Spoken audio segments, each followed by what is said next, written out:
Donc, on tend vers la fin de notre petit entretien et on va vous poser une dernière question, à savoir, à l'endroit de tous ces jeunes qui sont assis souvent, qui n'ont pas de travail, mais qui jurent de ne pas être oubliés à l'école parce que c'est fatigant et puis c'est mal payé, c'est emmerdant et puis tu vis en brousse.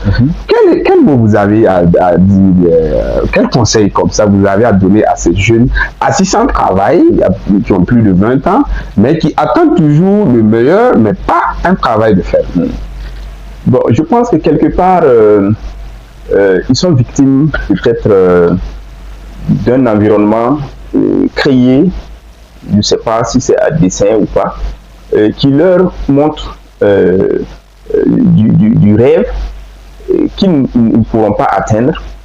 Mais je pense que ce n'est pas tard pour eux de réaliser qu'on peut commencer petit, on peut avoir des projets pour soi-même, quitte à commencer dans une ferme, à faire des économies et à demander l'accompagnement pour réaliser son propre projet qu'on s'est fixé bien avant.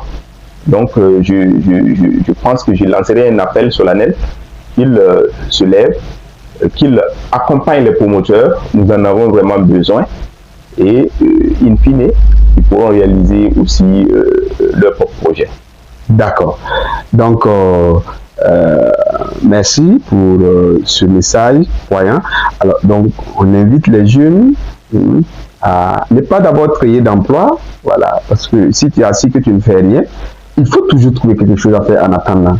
Voilà. Tu peux être passionné, par exemple, de la vente des téléphones portables, mais comme tu n'as pas les moyens immédiatement, tu pars séjourner dans la ferme de quelqu'un pendant 2-3 ans, et si tu fais bien son travail et que ça évolue, voilà, tu peux à travers ça revenir avec une certaine somme pour commencer à vendre, même si c'est les incassables, les fourreaux, et de là, tu deviens vendeur de iPhone. On commence petit à petit, comme vous l'avez dit, et au finish, voilà, tu quittes d'un boulot que tu n'aimais pas pour être boss dans un boulot que tu aimes.